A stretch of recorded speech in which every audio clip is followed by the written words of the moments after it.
बंगाल में एक डॉक्टर के साथ बलात्कार हुआ, अभी कैंडल मार्च चल ही रहा था कि उत्तर प्रदेश में एक डॉक्टर के साथ बलात्कार हो गया।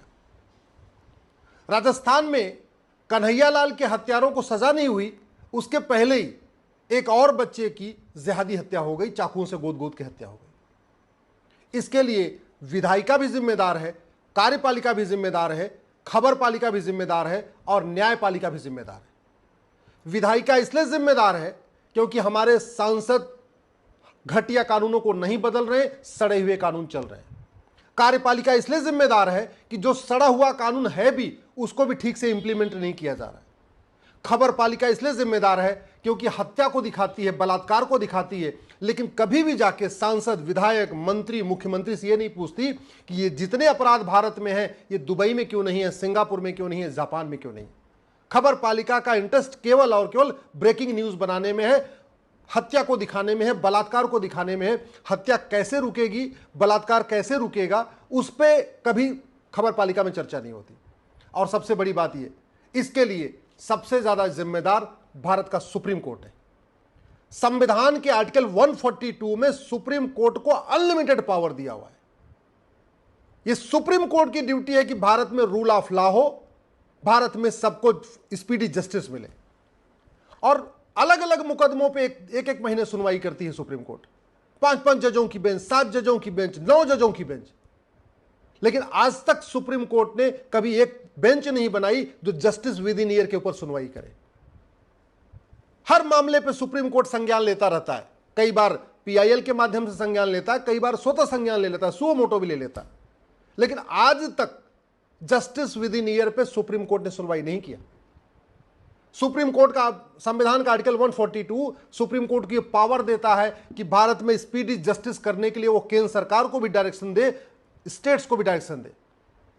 सुप्रीम कोर्ट चाहता तो आज तक 1861 का पुलिस एक्ट खत्म हो गया होता, बदल दिया गया होता, भारत में यूनिफॉर्म पुलिस कोड लागू हो गया होता। सुप्रीम कोर्ट चाहता तो भारत में अब तक पुलिस चार्टर लागू हो गया होता। थानेदार क्या करेगा, हवलदार क्या करेगा, पेशकार क्या करेगा, कलेक्टर क्या करेंगे, कप्तान क्या करेंगे, सबकी ड्यूटी डिसाइड हो चुकी होती। लेकिन न तो आज तक यूनिफॉर्म पुलिस कोड लागू हुआ, न पुलिस चार्टर लागू हुआ।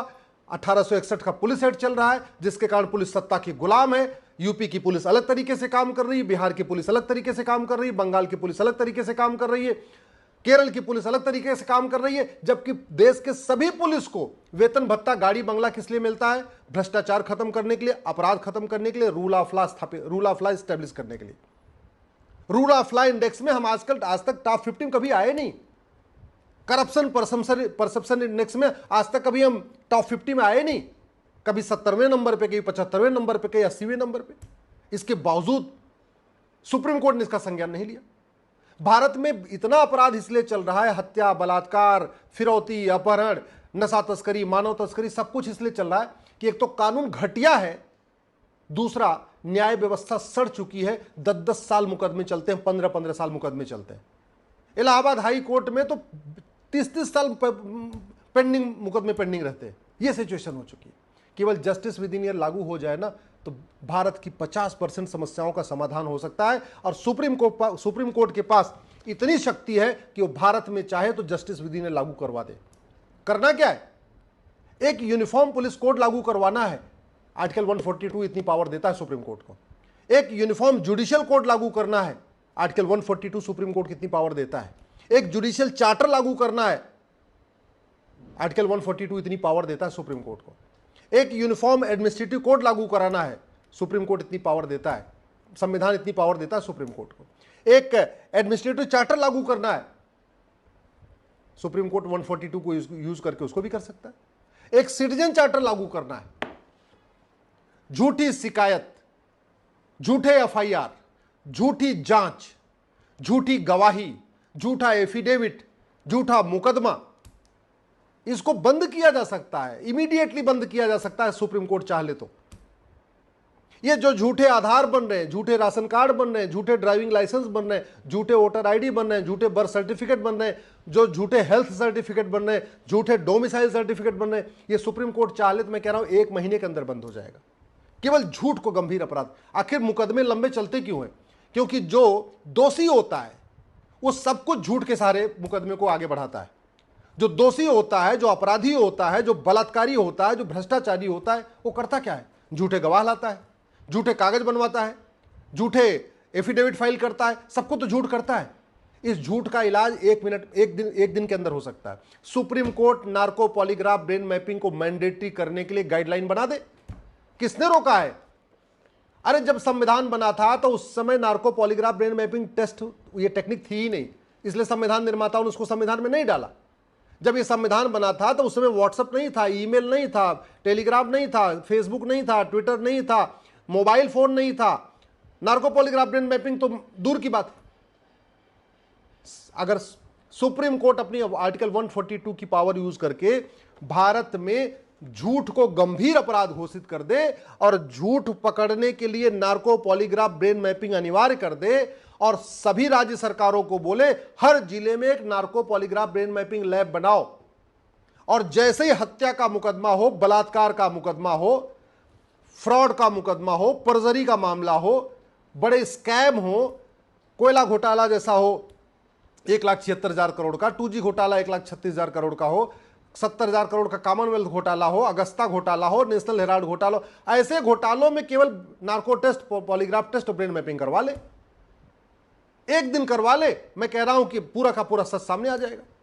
बंगाल में जो हुआ है, अगर narco test polygraph brain mapping होता तो पूरा सिंडिकेट, किसने किसने बलात्कार किया, क्यों बलात्कार किया, सब पता चल जाता। अगर नार्को पॉलीग्राफ ब्रेन मैपिंग कानून होता तो लखनऊ में कन्हैया लाल के हत्यारों को भी फांसी हो जाती, और उदयपुर में लखनऊ के कमलेश तिवारी के हत्यारों को भी फांसी होती और उदयपुर में कन्हैया लाल के हत्यारों को भी फांसी हो जाती।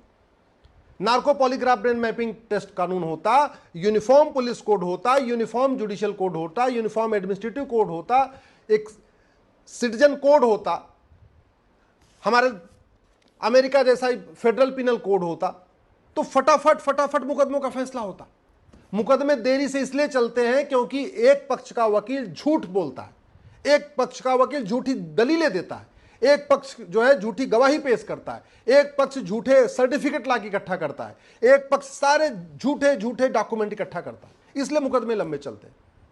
अल्टीमेटली मुकदमे लंबे चलते तभी है ना जब एक आदमी की वसीयत असली होती है, एक आदमी की वसीयत नकली होती है। अब नकली वसीयत बनवाता क्यों है आदमी? क्योंकि नकली वसीयत बनवाना गंभीर अपराध नहीं है। झूठी गवाही आदमी क्यों देता है? क्योंकि झूठी गवाही गंभीर अपराध नहीं है। झूठी शिकायत क्यों करता है? क्योंकि वो भी गंभीर अपराध नहीं है। झूठा एफिडेविट क्यों फाइल करता है? क्योंकि वो भी गंभीर अपराध नहीं है।